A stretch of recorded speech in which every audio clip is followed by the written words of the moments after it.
Ever felt a chill run down your spine while walking down an old, empty street at night? Imagine that feeling, but amplified by centuries of history, fog, and whispers of the unexplained. Scotland is a land of breathtaking beauty, but beneath its rolling hills and ancient castles lie stories so unsettling they've been etched into the very stones of the country. Tonight, we're not just telling ghost stories. We're exploring true, documented accounts of paranormal encounters that have baffled locals and investigators for generations. From the spectral pipers of Edinburgh to the malevolent entities of Glamis Castle, we're about to journey into the heart of Scotland's darkest legends. So, dim the lights, get comfortable, and prepare to question what you think you know about the world beyond our own. Let's begin in Edinburgh, a city as famous for its festivals as it is for its phantoms. Beneath the bustling Royal Mile lies a hidden, underground world, Mary King's Close. In the 17th century, this was a vibrant street packed with life. But when the plague struck in 1645, the Close was partially sealed, entombing its residents and their stories. For centuries, visitors have reported strange phenomena. The most famous is the ghost of Wee Annie, a young girl left to die during the plague. In 1992, a Japanese psychic, Eiko Jibo, was visiting the Close and felt an overwhelming sadness in one particular room. She communicated with a spirit who identified herself as Annie, a girl who had lost her favorite doll. Jibo was so moved that she left a doll for Annie. Since then, hundreds of visitors have added to the collection, creating a touching yet eerie shrine in the darkness. People report hearing a little girl crying, feeling a small hand tugging at their clothes, and seeing fleeting shadows. It's a chilling reminder of the very real human tragedy that unfolded in these subterranean streets. But not all of Scotland's spirits are sorrowful children. Some are far more menacing. Let's travel to Glamis Castle, the childhood home of the Queen Mother and a place steeped in royal history and sinister folklore. The castle is said to be home to numerous ghosts, but the most terrifying legend is that of the monster of Glamis. The story goes that in the 15th century, the heir to the earldom of Crawford, a man known as Earl Beardy, was born horrifically deformed. To avoid shame, the family faked his death and locked him away in a secret, hidden chamber within the castle walls. For over a century, he was said to have been kept alive, his tormented cries and monstrous growls echoing through the castle at night. Generations of the Bowes-Lyon family were bound by an oath of secrecy, with only the Earl, his heir, and the estate manager knowing the location of the hidden room. While many dismiss this as a mere legend, historical accounts from the 19th century describe workmen stumbling upon a hidden passage and being sworn to secrecy, with some even being paid to emigrate to Australia to ensure their silence. Is it just a story? Or is there a dark secret still bricked up within the walls of Glamis, waiting to be rediscovered? Now, let's turn our attention from castles to the desolate, windswept landscapes of the Highlands. The Battle of Culloden in 1746 was a brutal and bloody end to the Jacobite Rising.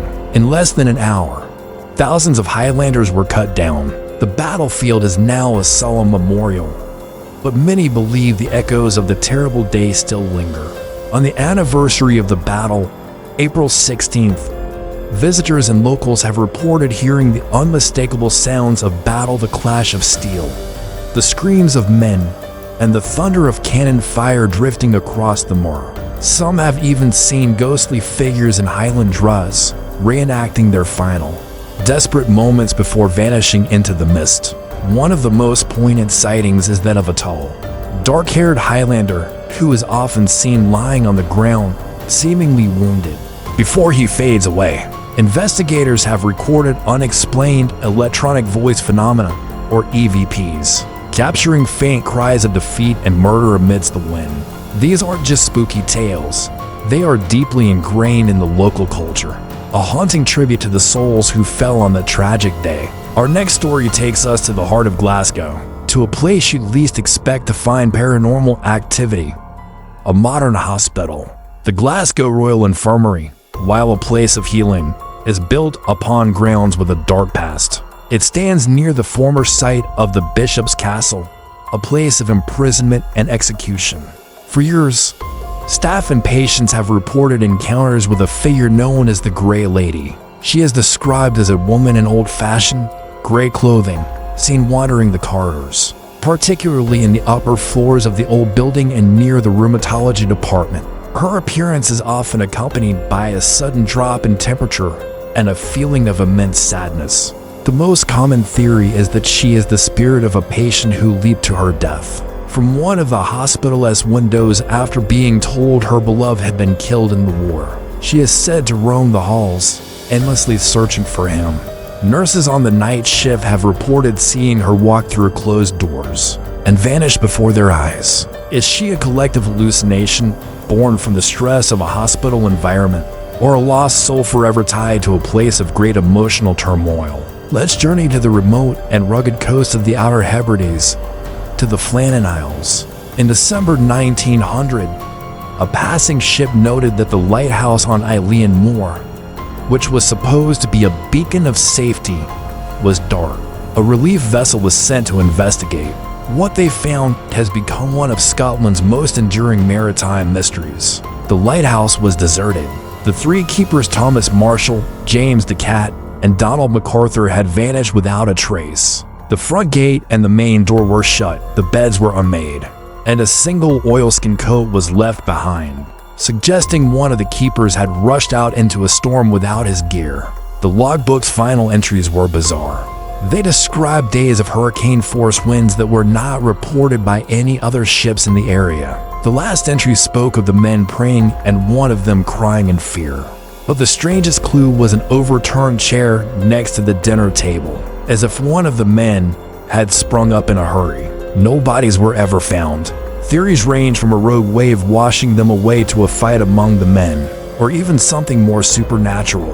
Local legends spoke of the island being enchanted, a place where strange creatures resided.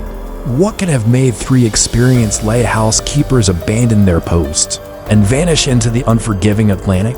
The mystery of the Flannan Isles lighthouse remains unsolved to this day. Finally, we return to Edinburgh, to a place so notorious for its paranormal activity that the city council locked it away from the public for decades. The Covenanters' prison in Greyfriars Kirkyard. In the 17th century, this small patch of land was used as an open-air prison for over 1,000 Covenanters, supporters of Presbyterianism, who were captured after a battle. They were held here in horrific conditions, with little food or shelter, exposed to the brutal Scottish winter. Hundreds died. Their suffering seems to have left a permanent stain on the location. In 1998, a homeless man seeking shelter broke into the Black Mausoleum, the tomb of George Mackenzie, the judge who had persecuted the Covenanters. In doing so, it's said he unleashed what is now known as the Mackenzie poltergeist. Since then, hundreds of visitors on ghost tours have reported being physically attacked. They leave with unexplained scratches, bruises, and burn marks. People have been overcome with nausea, and some have even collapsed, their fingers turning blue as if from extreme cold. This isn't just a case of feeling a spooky presence.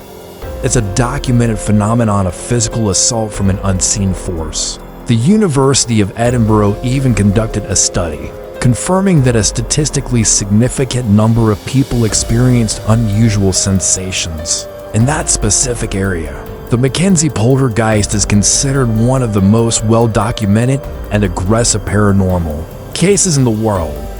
From tormented spirits in ancient castles to the ghostly echoes of battle, Scotland is a land where the past is never truly gone. These stories, passed down through generations and supported by eyewitness accounts and modern investigations, remind us that there are some things in this world that defy easy explanation. What do you think is the most terrifying Scottish legend? Let me know your thoughts down in the comments. Thank you for joining me on this journey into the shadows. If you enjoyed uncovering these unsettling truths, be sure to like this video and subscribe for more explorations into the world's greatest mysteries. Stay curious, and until next time, try not to listen too closely to the whispers in the dark.